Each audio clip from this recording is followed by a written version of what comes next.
오늘은 여호와께서 사울에게 응답하지 않으신 이유라는 제목을 가지고 이 본문을 통해서 사울이 하나님께 기도했는데도 불구하고 하나님께서 응답하지 않으신 이유들을 묵상하도록 하겠습니다. 우리가 시험을 공부할 때 문제집을 복습하면서 내가 잘 풀었던 문제들보다는 내가 틀렸던 문제를 더 집중해서 살펴보고 내가 그때 어디서 왜 틀렸는지 그 원인을 발견하고 확인하는 것처럼 우리는 아침마다 시편 공부를 통해서 응답이 잘 되는 다윗의 기도를 묵상하는 것도 중요하지만요. 오늘 같은 본문을 통해 사울의 이 잘못된 기도, 응답 안 되는 기도를 또 공부할 필요가 있습니다.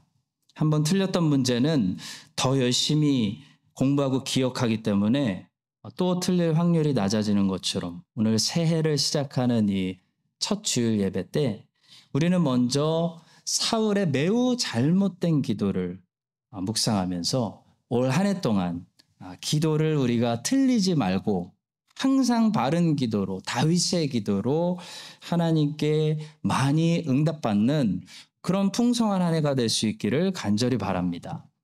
자, 사울의 기도는 다음 세 가지 이유 때문에 틀린 기도였습니다. 첫 번째로 사울의 기도는 두 마음을 품고 묻는 기도였기 때문에 틀린 기도였습니다. 두 마음을 품고 하는 기도, 이것이 틀린 기도죠. 본문 6절에 보시면 사울이 블레셋 사람들의 군대를 보고 다급해져서 하나님께 기도했습니다. 사울이 여호와께 묻자오되 막 기도를 합니다. 자, 근데 하나님께서 사울에게 응답해 주시지 않는 거예요. 여호와께서 꿈으로도 우림으로도 선지자로도 그에게 대답하지 아니하심으로. 그랬더니 사울이 곧바로 어떻게 행동하죠? 7절의 말씀입니다. 사울이 그의 신하들에게 이르되 나를 위하여 신접한 여인을 찾으라. 내가 그리로 가서 그에게 물으리라. 다른 말로 하면 거기 가서 신접한 여인에게 기도하리라. 그의 신하들이 그에게 이르되 보소서 엔돌에 신접한 여인이 있나이다.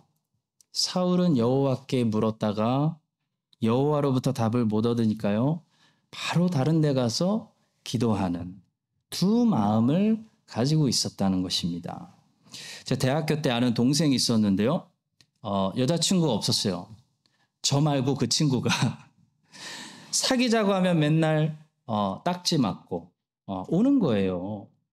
제가 옆에서 이렇게 보니까 자기는 여자친구가 없는 이유를 자기가 매력이 없다고 생각했던 것 같은데요. 제가 볼 때는 그 친구가 매력이 없어서 여자친구가 없었던 것이 아니고 그 친구가 한 여인에게 나 너 아니면 못 살아 라고 올인하지 않기 때문에 자꾸 여기저기 이렇게 뿌리기 때문에 계속 딱지를 맞은 것 같아요. 제 생각에는.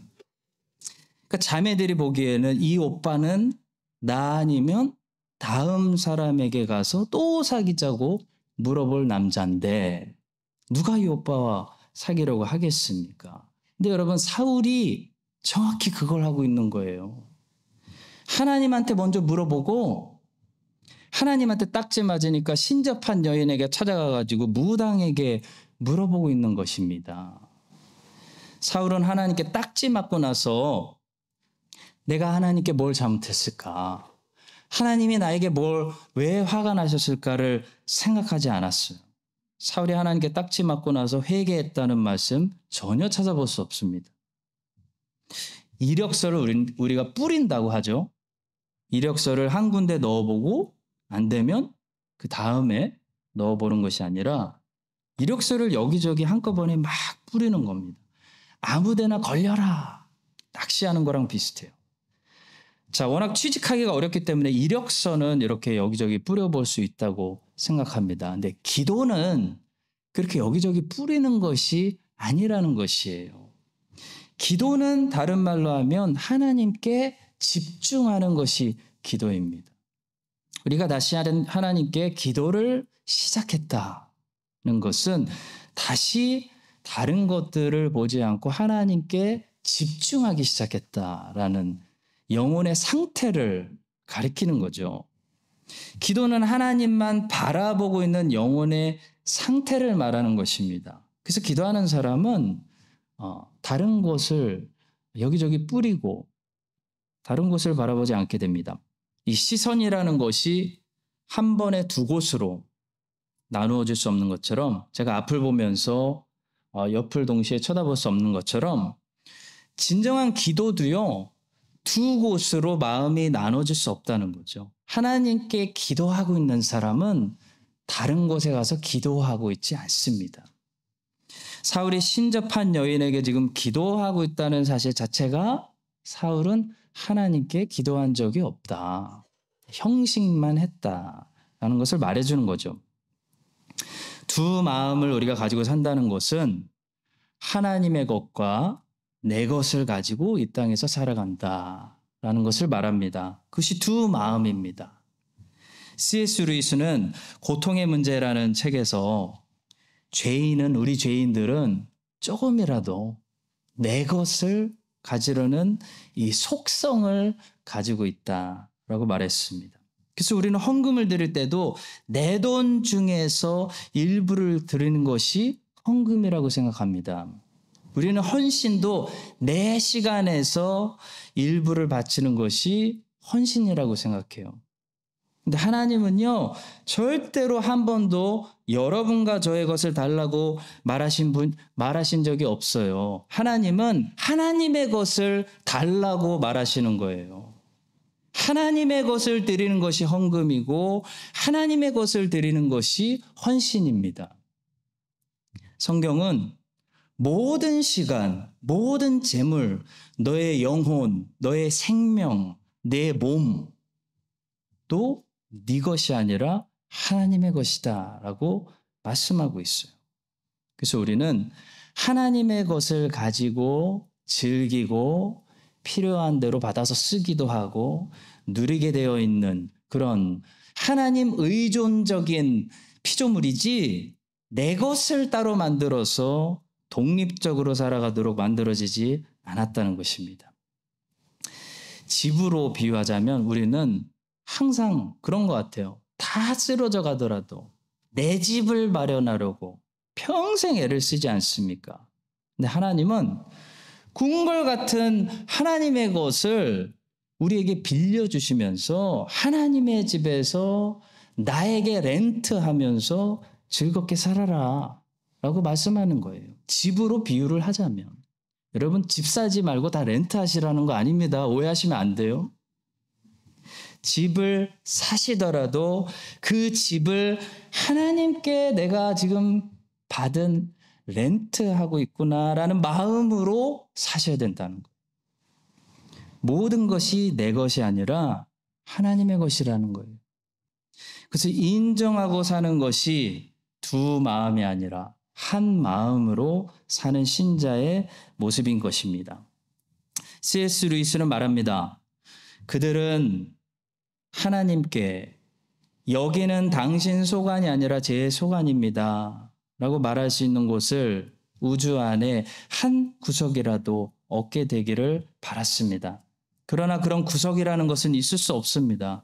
그들은 명사가 되기 바랐지만 실제로는 형용사에 불과하며 영원히 형용사일 수밖에 없는 존재였습니다. 아담과 하와가 태초에 죄질 때 그거에 대해서 말하고 있는 겁니다. 성도 여러분, 우리가 스스로 명사가 되려고 하는 거, 우리가 스스로 조금이라도 작은 하나님이 되려고 하는 거, 이게 죄라는 거예요. 우리가 스스로 하나님 같은 작은 하나님이 되려고 하는 것이 죄의 본질인 것입니다. 하나님으로부터 독립되어 나가려고 하는 것이 죄의 본질이라는 거죠. 그럴 때 스스로 명사가 되려고 할 때 우리는 비참한 명사, 부패한 명사, 그런 타락한 명사가 될 수밖에 없습니다. 여러분, 우리는 명사가 아니라 우리는 행복하고 건강한 형용사가 되기 위해서 만들어진 거예요. 이 말은 우리 인생의 주인공은 우리가 아니라 하나님이 주인공이라는 사실입니다. 우리의 인생은 우리의 인생이 아니고 하나님의 역사입니다. 우리는 지금도 내 세상이 아니라 하나님의 세상에서 렌트하면서 살고 있습니다. 이 사실을 기억하시고 하나님의 것, 이건 내 것이라는 이 두 마음을 가지고 있었다면 이제 그 두 마음을 우리가 새해 첫날부터 버리고 모든 것을 하나님의 것으로 인정하고 그래서 모든 것을 하나님께로부터 빌렸으면서 더 풍족하고 즐기고 기뻐할 줄 아는 그런 행복한 형용사, 행복한 피조물들이 되시기를 우리의 왕이 되시는 예수 그리스도의 이름으로 간절히 축원합니다. 자, 두 번째로 사울의 기도는 너무 늦었습니다. 너무 늦은 기도였기 때문에 응답받지 못했어요. 사울이 사무엘상 28장에 와서 이제 하나님께 기도하고 이제 하나님께 돌아가려고 하는 것은 죄송하지만 너무 늦었습니다. 사울은 40년 동안 이스라엘을 통치했는데요. 40년이라는 세월 동안 하나님께 회개하고 하나님께 돌아갈 수 있었던 기회를 탕진했어요. 다 탕진하고 이제 하나님께 돌아가려고 해도 돌아가지지가 않는, 돌아갈 수가 없는 너무 늦은 그런 때가 왔다는 것입니다. 굉장히 무서운 말씀인데 여러분과 저에게 너무 유익이 되는 중요한 말씀입니다. J.C. 라일이라는 목사님은 회개를 뒤로 미루면 절대로 안 됩니다, 여러분 이라고 말하면서 많은 사람들이 지금과는 다른 모습으로 죽을 거라는 환상을 가지고 있다고 말했습니다. 자, 예를 들어 지금은 회개하지 않고 죄 가운데 살고 있으면서 죽을 때는 지금과 다른 모습으로 나는 분명히 죽는 모습을 우리 모두 상상하고 있다는 거예요. 이것에 대해 수많은 사람들의 죽음을 목격했던 목회 경험이 풍부한 J.C. 라일 목사님은 이런 말씀을 했습니다. 많은 사람들이 지금과 다른 모습으로 죽을 거라고 상상하지만 그들은 지금 그 모습 그대로 죽을 것입니다. 사람들은 반드시 그들이 살아온 방식대로 죽게 됩니다. 저는 이 말씀 듣고 굉장히 무섭더라고요.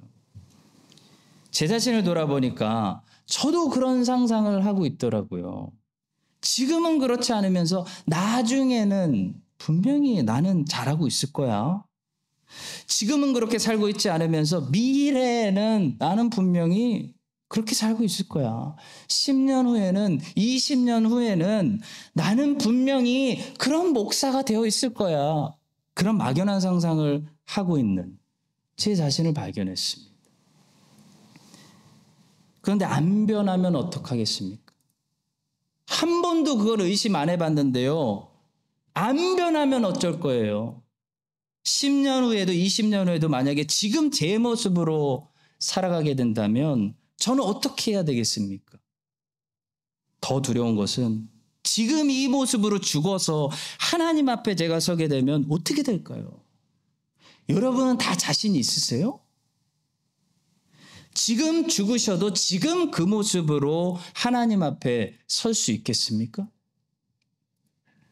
성도 여러분, 지금 회개하지 않으면 내일은 오늘보다 회개하기가 더 쉬워지는 것이 아니라 더 어려워진다는 것이에요.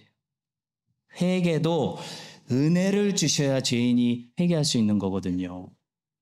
회개라는 것은 지금 회개하라고 하나님의 은혜 주실 때 말씀을 우리가 무시하고 하나님의 은혜를 나중에 할게요 그러고 걷어차버리면 나중에 이렇게 사울처럼 회개하고 싶어도 하나님의 은혜가 없어서 마음이 완고해지고 마음이 굳어져 가지고 회개하고 싶어도 회개가 되질 않는, 회개가 안 되는, 하나님께 돌아가고 싶은데 돌아가지지가 않는 그런 비참한 인생이 될 수도 있다는 것이에요. 성도 여러분, 회개를 절대 사람의 의지로 할 수 있는 것이라고 생각하지 마시기 바랍니다. 회개는 사람의 의지로 하는 것이 아닙니다. 회개는 하나님의 은혜가 임하는 죄인에게 성령의 역사로 시작되는 것이 회개예요. 성령께서 항상 우리의 마음을 돌려주시고 부드럽게 해주시고 회개하게 해주시는 것이 아니라는 것입니다. 성령께서 만약에 마음을 강팍하게 내버려 두시면요, 우리는 나중에 하나님께 돌아가야지 하려고 해도 내 의지로 회개하고 싶어도 회개가 안 된다는 것이에요. 저는 아직 젊습니다, 목사님. 저는 조금 더 인생을 즐기고 제 마음대로 살고 나중에 죽기 전에 제가 꼭 회개하고 천국에서 만나겠습니다. 꼭 회개하고 천국에서 만났으면 좋겠어요. 근데 문제는 회개를 못 하실 수도 있다는 거예요. 굉장히 위험한 생각입니다. 지금 하나님 말씀이 들릴 때 무시해버리고 지금 하나님의 성령이 나의 마음을 계속 부드럽게 해주실 때 회개하지 않으면요, 사울처럼 나중에 마음이 딱딱해져가지고 하나님 욕하고 회개 안 할 수 있다는 거예요. 자, 사울도 하나님의 음성이 들리던 시절이 있었습니다. 하나님이 사무엘을 통해 보내시고 하나님의 말씀을 들려주시던 시대가 있었어요. 옆에서 지도해 주시고 사무엘을 통해 책망해 주시던 그런 때가 있었습니다. 다윗을 통해 책망해 주셔서 사울의 마음도 찔렸을 때가 있었어요. 찔려서 울었을 때도 있었습니다. 그때 회개했었어야 됩니다. 그런데 그때 사울이 회개를 안 했어요. 나중에 하려고 했어요. 지금은 내가 내 왕권을 조금 더 세워야겠다라고 생각을 했다는 것이에요. 그래서 지금 우리가 이제 끝을 보고 있는 거거든요. 이제 말년을 보고 있습니다. 그때 회개 안 했더니 사울 어떻게 됐습니까? 블레셋 대군이 쳐들어와서 사울이 도저히 이길 수 없는, 자기도 직감을 하고 있는 겁니다. 내가 두려워하던 것이 왔구나. 인생의 위기가 닥쳤을 때 기도하기 시작하는 거예요. 주여, 주여, 주님, 하나님께 돌아가겠습니다. 근데 하나님을 불러봐도 이미 자기가 너무 먼 강을 건너왔기 때문에 하나님께 돌아가고 싶어도 하나님께 돌아와 지지가 않는 그런 무서운 모습을 사울이 오늘 지금 발견하고 있는 거예요. 성도 여러분, 우리가 스스로에게서 발견할 수 있는 최고로 공포스러운 모습이 어떤 모습인지 아십니까?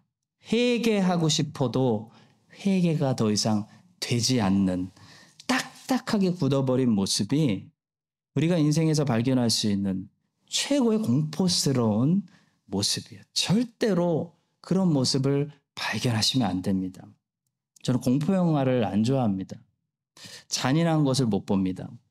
저는 사탄 마귀가 음란함과 잔인함, 이 두 가지를 가지고 세상을 혼돈시킨다고 생각합니다.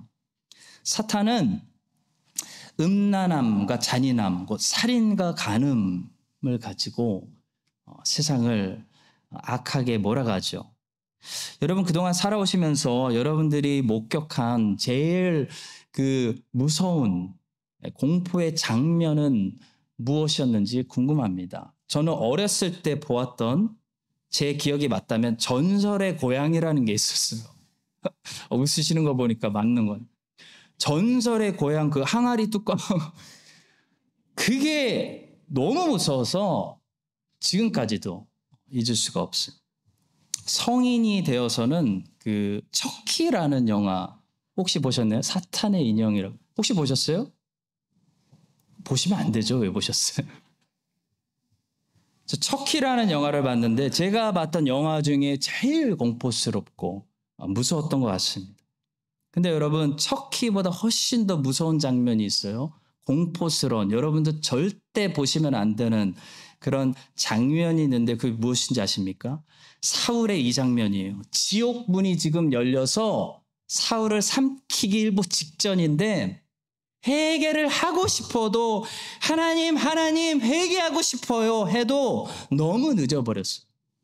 회개가 되지가 않는, 굳어버린 자신의 모습을 발견한 이 장면이 제일 공포스러운 장면입니다. 그 장면을 우리가 지금 보고 있는 것입니다.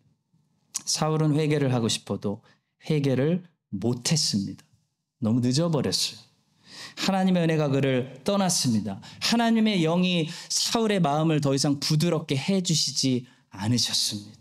그래서 사울은 가속도로 이제 멸망을 향해서 떨어지고 있는 모습을 우리가 보게 되는 것입니다. 너무 무섭지만 우리에게 너무나 유익한 감사한 말씀입니다.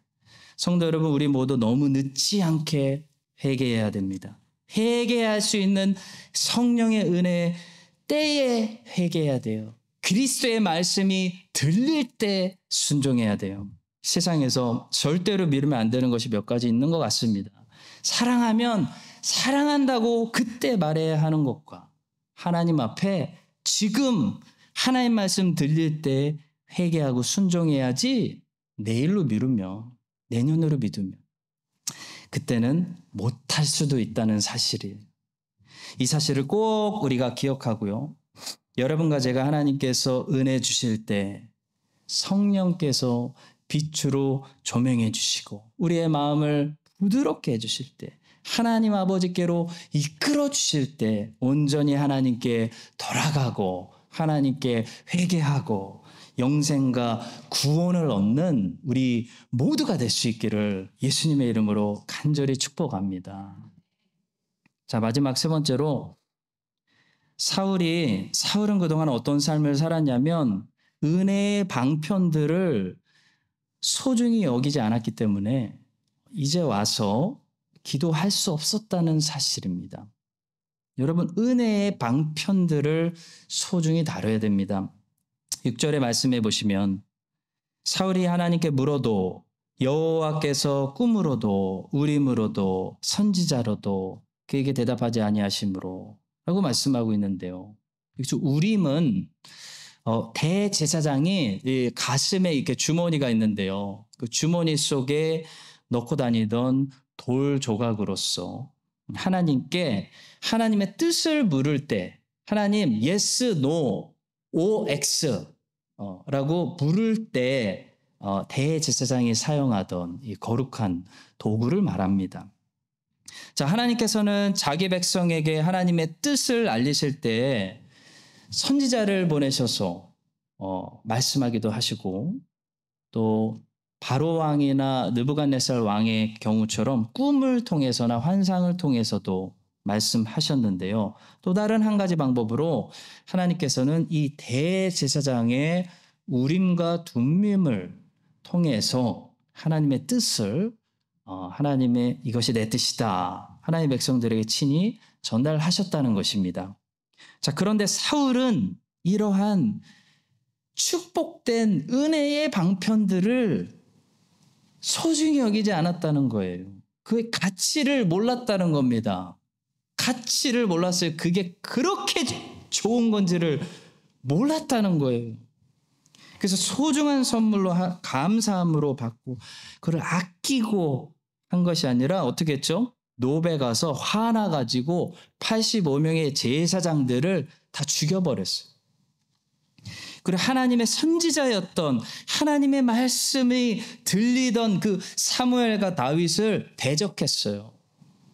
그래서 사무엘과 관계 끊어버리고 다윗 쫓아내고 죽이려고 했다는 것입니다. 은혜의 방편들을, 은혜 받을 수 있는 그 수단들을 자기 스스로 다 끊어버리고 나 이거 필요 없어, 차단했다는 것입니다. 그의 가치를 알아보지 못했다는 것이에요. 그러니까 6절 말씀, 여호와께서 사울에게 꿈으로도 우림으로도 선지자로도 그에게 대답하지 않으셨다는 말씀은 그런 말씀인 거죠. 여호와께서 이런 것들을 통해서 처음부터 사울에게 말씀하지 않으신 것이 아니라 여호와께서 선지자를 통해 다윗 보내시고 사무엘 보내시고 제사장 우림과 둠밈을 통해 끊임없이 사울에게 하나님의 뜻을 말씀하시고 하나님의 뜻을 전하려고 하였으나 사울이 제사장들 죽여버리고 다윗 쫓아내버리고 사무엘 끊어버리고 하나님의 은혜를 받을 수 있는 모든 수단들을 스스로 차단했다. 그런 말씀입니다. 성도 여러분, 누가 하나님의 말씀을 언제나 은혜롭게 잘 공급받을까요?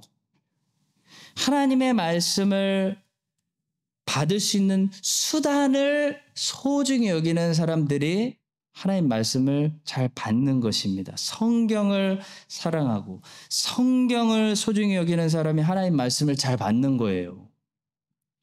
성경을 소홀히 여기고 성경의 가치를 모르고 성경을 내팽개치는 사람이 어떻게 하나님의 말씀을 받을 수 있겠습니까? 무슬림들은 코란을 땅바닥에만 놓기만 해도 엄마가 달려와서 회초리로 때린다고 하는데 물론 그런 율법적인 것이 절대로 옳은 건 아니에요. 근데 적어도 그들이 그렇게 코란을 소중한 가치로 여기는 것보다 그리스도인이 하나님의 기록된 말씀인 성경을 얼마나 더 가치를 알아보고 우리가 소중히 여겨야 되겠습니까? 라는 것을 말씀드리는 것입니다. 은혜의 방편을 소중히 여기는 사람들이 은혜를 잘 받는 것입니다. 누가 하나님의 은혜를 누리는가 보니까요. 교회를 사랑하고 최고의 은혜의 방편이죠. 이 땅에서 하나님이 주신 교회를 사랑하고 교회를 소중한 하나님이 나에게 주신 선물로 여기는 사람들이 하나님의 은혜를 받는 그 일선에 항상 계시더라고요. 반면에 아무리 자기가 똑똑한 척하고 자기는 성경 다 안다고 자부하는 사람도요.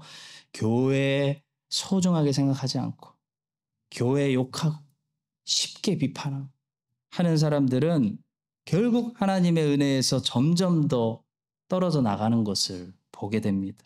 마치 사울이 사무엘을 미워하고 다윗을 미워하고 노베에 있는 제사장들을 미워하면서 어떻게 하나님과 친하게 지낼 수 있겠습니까? 그것과 같은 거죠. 사랑하는 성도 여러분, 칼빈은 교회를 신자들의 어머니라고 불렀습니다. 하나님께서 성령으로 거듭난 이 베이비 자녀들을 교회라는 은혜의 수단을 통해 양육하시고 보호하시고 품으시고 교회를 통해 젖을 공급하시고 단단한 음식을 공급하시기 때문에 칼빈은 교회를 신자들의 양육하는 어머니라고 부른 거예요. 아무리 못난 어머니를 둔 자식이라도 자식은 어머니를 욕하면 안 되는 것입니다. 특히 밖에 나가서 다른 친구들하고 자기 어머니 욕하는 자식은 자식이 아닌 거예요. 마찬가지로 교회는 어느 교회나 부족합니다. 하지만 성령으로 거듭나서 아무것도 모르는 스스로 먹고 자랄 수 없는 여러분과 저를 지금까지 나를 먹여주시고 길러주시고 양육시켜준 이 어머니의 품과 같은 그 모든 교회들은 너무나 우리가 소중히 여겨야 되는 하나님 우리에게 주신 선물이었습니다. 이 사실을 기억하시고 새해에는 하나님이 주신 이 크라이스트 한인 장로교회를 우리가 더 사랑해서 또 우리 많이 방문하셨는데요. 여러분들의 교회를 정말 사랑하셔서 교회의 머리 대신 교회를 사랑해서 교회의 머리 대신 그리스도를 더 사랑하게 되고 하나님이 우리에게 허락하신 많은 은혜의 방편들을 소중히 여겨서 그 은혜의 방편들을 통해 하나님의 충만한 은혜가 여러분들에게 공급되어지는, 쏟아지는 그런 은혜의 충만한 새해가 다 되시기를 예수 그리스도의 이름으로 간절히 축원합니다. 기도하겠습니다. 은혜를 베푸시는 하나님 아버지, 은혜의 수단들을 우리가 더 감사하고 소중히 여기고 사랑하게 하셔서 은혜를 그 통로를 통해 충만히 누리는 새해가 되게 하여 주시옵소서. 회개는 내 의지로 가능한 것이 아니고 성령의 은혜 주실 때 해야 된다는 것을 보았습니다. 사울을 기억하게 하시고 사울을 기억하게 하시고 회개를 미루지 말고 지금 은혜 주실 때 행하게 하여 주시옵소서. 하나님의 것과 내 것을 나누는 두 마음을 품지 않게 하시고 모든 것을 하나님의 것으로 인정하고 하나님의 영광을 위해서 쓰며 하나님 안에서 모든 것을 받아 렌트하며 누리며 즐기며 살아가게 하여 주시옵소서. 예수님의 이름으로 기도드립니다. 아멘.